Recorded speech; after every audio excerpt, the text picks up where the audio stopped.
aquí con nuestro equipo de la Casa Nariño, la doctora Clara Parra, que está conmigo también, el doctor Juan Emilio.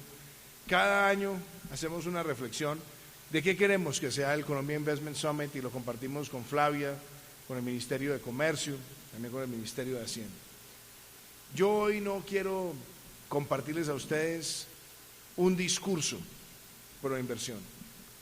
Yo quiero hablarles a ustedes de lo que hoy se valora de Colombia y se valora con testimonios de distintos lugares del mundo.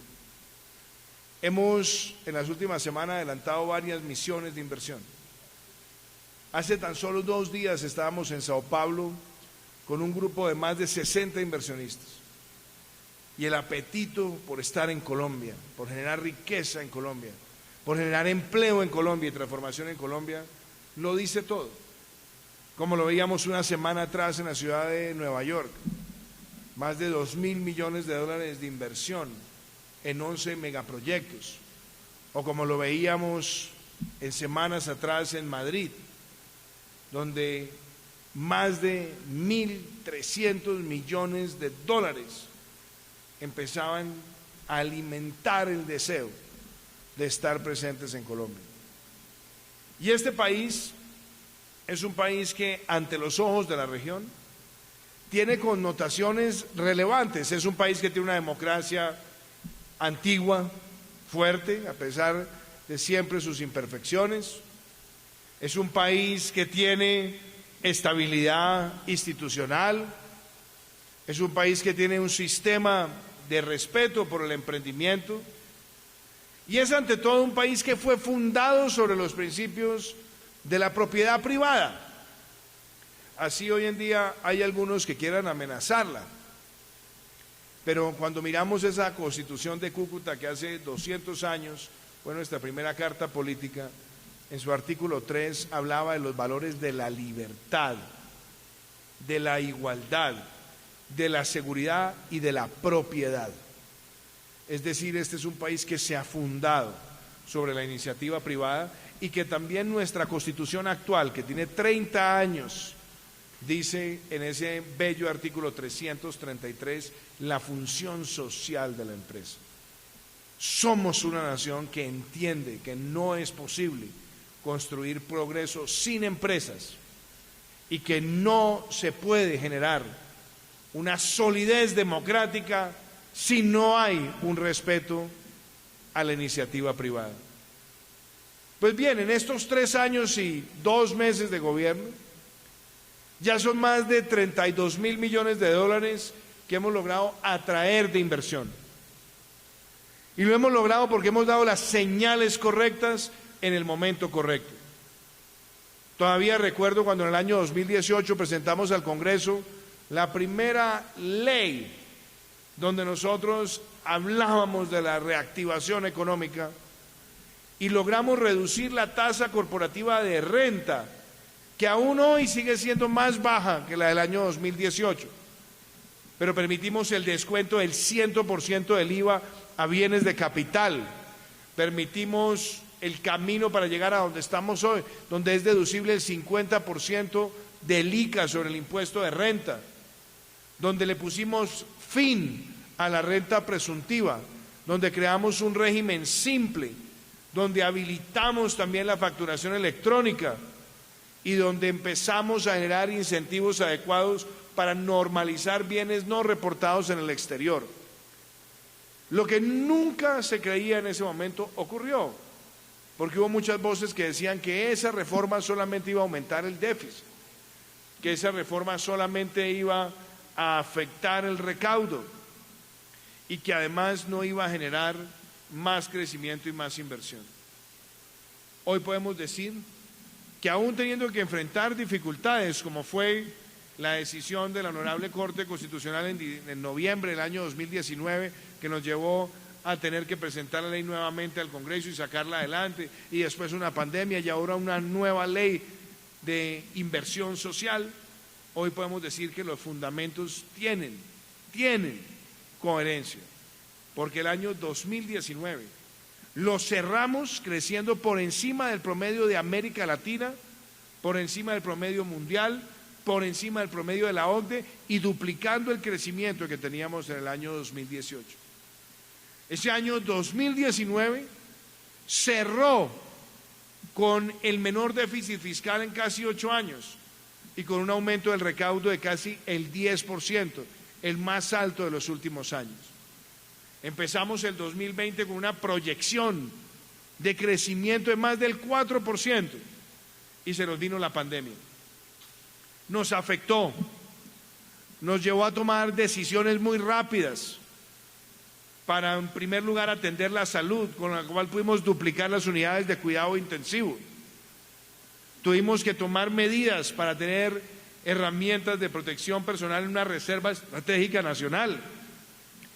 Creamos además programas sociales sin precedentes, como la renta básica de emergencia, conocida como ingreso solidario, que va hasta diciembre del año 2022.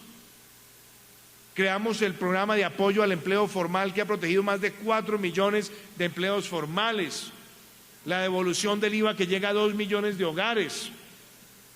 Y así fuimos enfrentando estas dificultades, pero también poniendo sobre la mesa lo que para nosotros es el New Deal colombiano, el compromiso por Colombia, donde se aceleran inversiones por más de 150 billones de pesos, siendo inversiones públicas, privadas y público-privadas.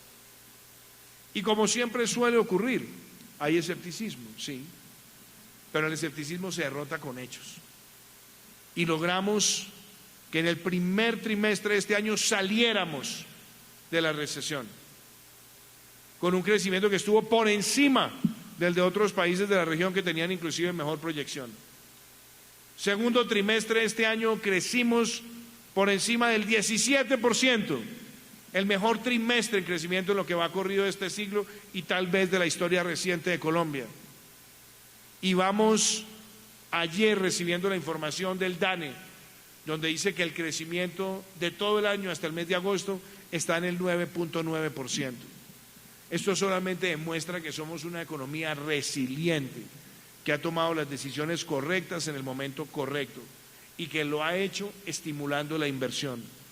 Y lo valida el hecho de que en estos 3 años y 2 meses la inversión extranjera no mineroenergética haya crecido más de un 190%, como lo registrara un medio de comunicación económico la semana pasada. Esa es la Colombia que va hacia adelante y que va adelante con soporte y con políticas coherentes. En campaña dijimos que íbamos con el programa concluir de infraestructura y encontramos un gran número de proyectos de cuarta generación en contratos. Algunos no avanzaban, otros tenían algún nivel de avance, otros tenían un ritmo no acelerado de ejecución y ya hemos entregado las primeras vías de cuarta generación. Girardot, Honda, Puerto Salgar, Palmar de Varela, Puerta del Hierro, Cruz del Viso, Pacífico 2, y vamos a entregar 17 más antes de agosto del año entrante, dejando además 9 proyectos de esa primera ola de cuarta generación para concluirse en los 9 meses subsiguientes a la finalización de nuestro gobierno, pero dejando 15 megaproyectos licitados, contratados y en ejecución, entre los que están la navegabilidad del río Magdalena, entre los que está el canal del Dique, la expansión del aeropuerto de Cartagena Rafael Núñez, el aeropuerto de Bayunca, la expansión del aeropuerto de San Andrés, proyectos de quinta generación vial como Pasto Popayán, la finalización de Santander de Quilichao Popayán y de acuerdo proyectos de tal envergadura como son Accesos Norte 2 en el caso de la ciudad de Bogotá o la LOS Sur, por solamente mencionar algunos de los proyectos. Le dijimos a Colombia que avanzaríamos en las vías terciarias y tenemos la más grande inversión en vías terciarias que se haya hecho en Colombia. Dijimos que promoveríamos las energías renovables y en estos 3 años y 2 meses de gobierno pasamos de menos de 40 megavatios de capacidad instalada a más de 1.000 megavatios que tendremos en diciembre de este año y vamos por 2.500 al finalizar el año 2022, además con 4.800 megavatios adicionales en subasta y habiendo entregado los primeros 50 megavatios de almacenamiento. Eso nos posiciona como el líder de la transición energética regional. Dijimos que íbamos a estimular el sector de la vivienda y logramos el año pasado las mayores ventas históricas con cerca de 205.000 casas. Este año serán 220.000. Y vemos además que el gran énfasis está en la vivienda de interés social, donde más del 60% son familias con menos de 2 salarios mínimos de ingreso que tienen la posibilidad, con tasa fija, de largo plazo en el financiamiento, con una cuota cómoda, van a poder tener la posibilidad de ser propietarios y pagar por su vivienda propia menos de lo que pagaban por arriendo. Otra promesa cumplida, sumada a las más de 13.000 hectáreas que esperamos tener de urbanizables en el país. Le dijimos a Colombia que avanzaríamos en la conectividad y vamos rumbo al 70% del país con internet de alta velocidad, y ya son más de 3 millones de hogares que en estos 3 años y 2 meses tienen el servicio de internet. Avanzamos en la electrificación del país. Ya tenemos además en la provisión de servicios públicos 2 millones de nuevos usuarios de gas, más de 2 millones de hogares que por primera vez tienen acceso al preciado líquido, y tenemos adicionalmente una inversión sin igual en las regiones altamente afectadas por la violencia, como son esos 170 municipios PEDET, donde estamos haciendo el más grande enfoque de la construcción de la paz con legalidad. Y si eso no es suficiente, hemos logrado las mayores exportaciones agrícolas de la historia de Colombia, las mayores exportaciones de servicios, y hemos materializado inversiones estructurales en valor agregado tecnológico, como lo veíamos ahora con esa declaración tan contundente de Amazon Web Services, donde dicen que no solamente han ampliado su inversión en Colombia y que hoy tienen el hub regional, sino que también gracias a las políticas de economía naranja están haciendo las más importantes inversiones en América Latina en el desarrollo del sector audiovisual, adelantado por Amazon en los años que tiene el servicio de OTT. Todo esto está en marcha y tenemos retos, pero qué importante también resaltar lo social, porque en estos 3 años y 2 meses se ha puesto en marcha una revolución social en Colombia. Y quiero decirlo con esta contundencia: los programas sociales de transferencias económicas en Colombia, como Familias en Acción y Jóvenes en Acción, empezaron hace 20 años. Y cuando miramos del total de los giros que se han hecho en dinero en estos 20 años, el 47% ha tenido lugar en estos 3 años y 2 meses de este gobierno, donde logramos pasar de casi 4 millones de beneficiarios a cerca de 9 millones de beneficiarios. Y no estoy contando ahí el PAEF, que ha protegido 4 millones de empleos formales. Y no estoy contando allí la educación pública, universitaria, técnica y tecnológica pública gratuita para los estratos 1, 2 y 3. O el programa de subsidio del 25% para la contratación de jóvenes entre 18 y 28 años.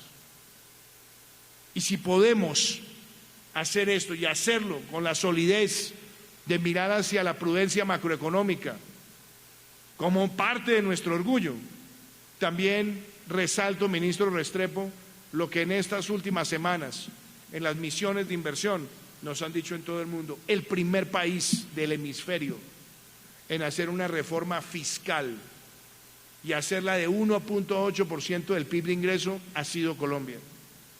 Tanto así que hay más de 7 países que quieren seguir el modelo nuestro en América Latina, donde se puede hacer una reforma fiscal con una reforma social y marcar la diferencia.